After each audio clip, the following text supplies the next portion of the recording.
نحمده ونصلي على رسوله الكريم.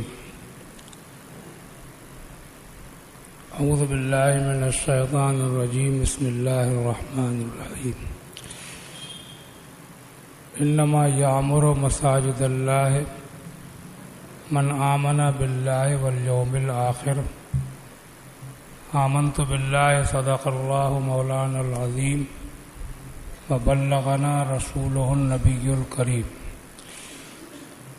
بارگاہ رسالت میں درود شریف کا نذرانہ پیش کیجیے. اللہم صلی علی سیدنا و مولانا محمد مبارک وسلم. کلمہ شریف کا ذکر کیجیے. لا الہ الا اللہ محمد رسول اللہ صلی اللہ علیہ وسلم. آج جو آیت کریمہ کا ٹکڑا میں نے تلاوت کیا، انما یعمر مساجد اللہ من آمن باللہ والیوم الآخر، اس کا ترجمہ ہے بے شک مسجدوں کو آباد رکھتے ہیں، آباد کرتے ہیں وہ لوگ جو ایمان لائے اللہ پر اور آخرت کے دن پر.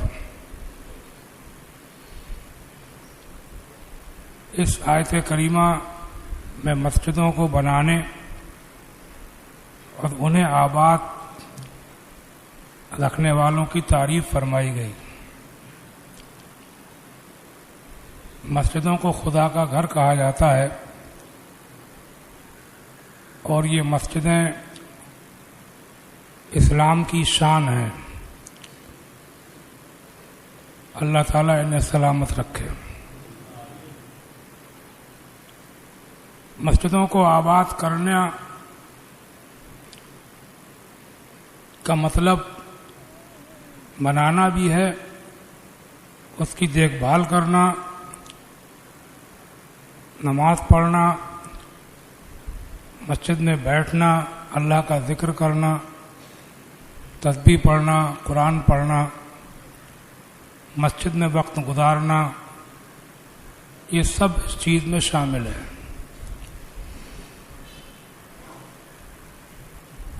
مسجد میں بیٹھنا بھی عبادت ہے، جبکہ دنیاوی بات چیت نہ ہو تو مسجد میں خالی بیٹھنا بھی بہت بڑا ثواب ہے. ایک حدیث شریف میں ہے، رسول خدا سید عالم صلی اللہ علیہ وسلم نے فرمایا، انکم فی الصلاۃ من انتظرتم الصلاۃ. اے لوگو، تم جتنی دیر مسجد میں بیٹھ کے نماز کا انتظار کرتے ہو، کچھ دیر پہلے سے آ کر کے بیٹھ جاتے ہو، نماز کا انتظار کرتے ہو، تو تمہارا وہ ٹائم بھی نماز میں لکھا جاتا ہے. ایک حدیث شریف میں ہے، حضور پاک صلی اللہ علیہ وسلم سے پوچھا گیا، اجزنا فی الترحب، اے اللہ کے رسول ہم کو راہب بننے کی اجازت دیجیے. راہب کا مطلب ہوتا ہے دنیا کو بالکل چھوڑ دینے والا.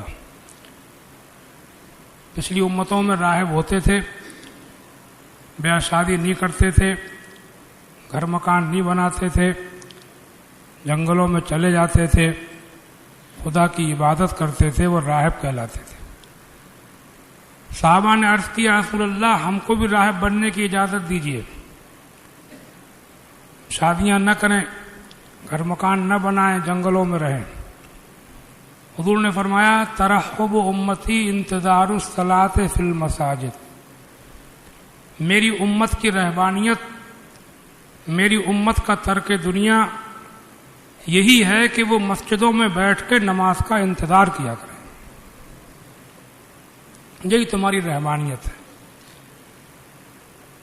تو اللہ توفیق دے، نماز پڑھیے، اور جب وقت کوئی ضروری کام نہ ہو، کوئی اہم مشغلہ نہ ہو، تو نماز سے کچھ دیر پہلے آ کر کے مسجد میں بیٹھیے.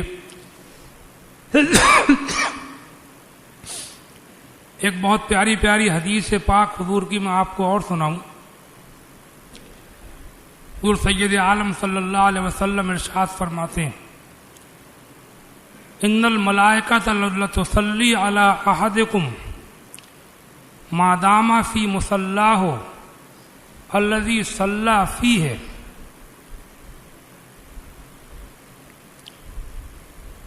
وتقول اللہم صلی علیہ اللہم ارحمہ اللہم اغفر لہ ما لم یحدث او یخرج من المسجد او کما قال صلی اللہ تعالی علیہ وسلم. بڑی پیاری حدیث ہے. ارشاد فرماتے ہیں ان الملائکۃ لتصلی علی احدکم، فرشتے تم میں سے اس شخص کے لیے رحمت کی دعا کرتے ہیں. کس کے لیے؟ جو مسجد کے اندر اپنی نماز کی جگہ میں نماز کے بعد بھی مصلی کے اوپر بیٹھا رہتا ہے.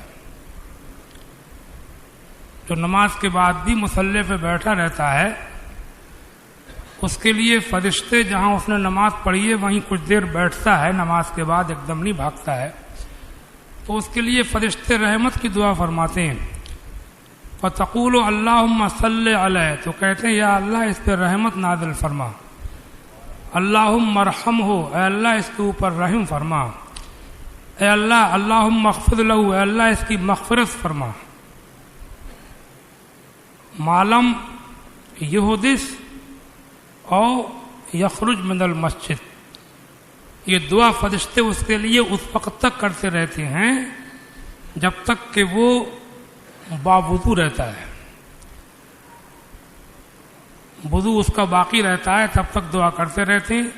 اور یخرج من المسجد، کہ جب تک وہ مسجد سے نکلتا نہیں ہے، یعنی جب اس کا وضو ٹوٹ جائے یا مسجد سے نکل جائے تو فرشتے دعا چھوڑ دیتے ہیں، دعا نہیں کرتے ہیں. جب تک مسجد میں بیٹھ کر مصلی کے اوپر نماز کے بعد بھی بیٹھا رہتا ہے تو اس کی شان یہ ہے کہ اللہ کے فرشتے اس کے لیے رحمت و مغفرت کی دعا فرماتے رہتے ہیں. تو حدیثوں سے واضح ہوا، صاف معلوم ہوا کہ مسجد میں باجماعت نماز پڑھنا تو فرض ہے ہی، واجب ہے ہی. نماز فرض ہے، جماعت واجب ہے. لیکن اگر آج کل لوگ جس طریقے سے جہاں تہاں بیٹھتے ہیں، بہت سے لوگ میں نے دیکھے خالی ہیں، بڑھاپا ہے، کوئی کام نہیں ہے. کام والے بھی کبھی ایسا ہوتا ہے کہ خالی ہوتے ہیں، سمجھا آپ، ادھر ادھر ڈھونڈتے پھرتے ہیں کوئی باتیں کرنے کو مل جائے. ٹائم پاس نہیں ہو رہا ہے، وقت نہیں گزر رہا ہے، سمجھا آپ.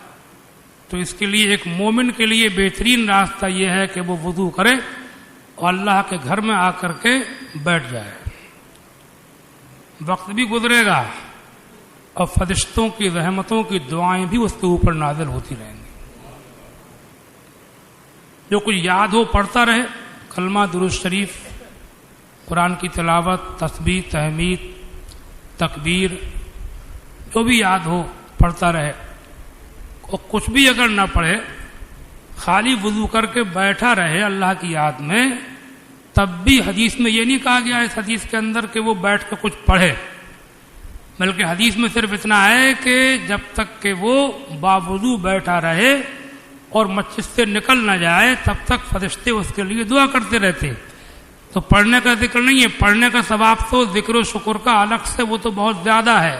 یعنی وضو کر کے خالی مسجد میں قبلے کی طرف کو منہ کر کے بیٹھا رہے گا تب بھی اللہ تعالیٰ کے فرشتے اس کے لیے دعا کرتے رہیں گے. ایک بہترین نسخہ ہے، اللہ تعالیٰ توفیق عطا فرمائے. میں دیکھ رہا ہوں کہ لوگ بلا وجہ وقت ضائع کرتے ہیں، لیکن مسجدوں میں بیٹھ کر کے یہ بھی مجھے دھیان آیا، یہ بھی نہیں ہے کہ مسجدوں میں بیٹھ کر کے بجائے مسجد میں بیٹھ کے اللہ کی یاد کرنے کے ہر وقت دھیان اس میں لگا ہو کہ پنکھا کون سا چل رہا ہے کہ نہیں چل رہا ہے، گرمی کتنی زیادہ ہے، بتی کیوں نہیں آئی ہے. دیکھو، پنکھے چلانے کے ہم مخالف نہیں ہیں، ہم بھی چلاتے ہیں، لیکن ایک مومن کی شان یہ ہے کہ اللہ آرام دے تو تھوڑا بہت آرام اٹھائے اور کچھ نہ کچھ پریشانیاں اٹھانے کی بھی عادت ڈالنا چاہیے، کچھ صبر بھی ہونا چاہیے تھوڑا.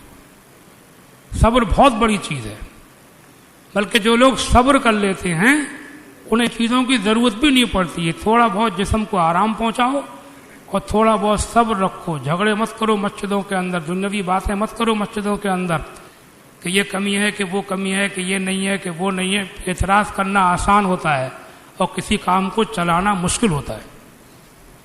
کسی نام کو چلانے والا جانتا ہے، اعتراض کرنے والا تو اعتراض کر کے چلا جاتا ہے. اعتراض مت کرو، صبر کرو.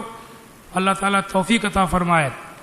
اور آج کی ہماری گفتگو کا اس کا خلاصہ، نچوڑ اور بات چیت یہی ہے ان حدیثوں کی روشنی میں کہ اللہ تبارک و تعالیٰ ہمیں بھی توفیق دے، آپ کو بھی توفیق دے کہ مسجدوں کے اندر بیٹھو، ذکر و شکر کرو، وضو کر کے خالی بیٹھو، خاموش بیٹھو، اللہ کا یاد کرو، اللہ کی یاد کرو. وقت بھی گزرے گا اور بہت بڑا ثواب بھی اللہ تعالیٰ اپنے کرم سے عطا فرمائے گا اور مسجدوں کو آباد کرنے کا ثواب ملے گا. اس کے علاوہ گھروں میں بھی یہ ہو سکتا ہے. فرض نماز تو مسجد میں ایک ایسے آدمی کے لیے کہ جس سے کوئی مجبوری نہ ہو، جماعت سے نماز پڑھنا واجب ہے. نماز جماعت سے مسجد میں ہی پڑھے، گھر میں نہیں، فرض نماز. اس کے علاوہ بزرگوں کا طریقہ بھی یہ بھی رہا ہے کہ گھروں کے اندر بھی نماز کی کوئی جگہ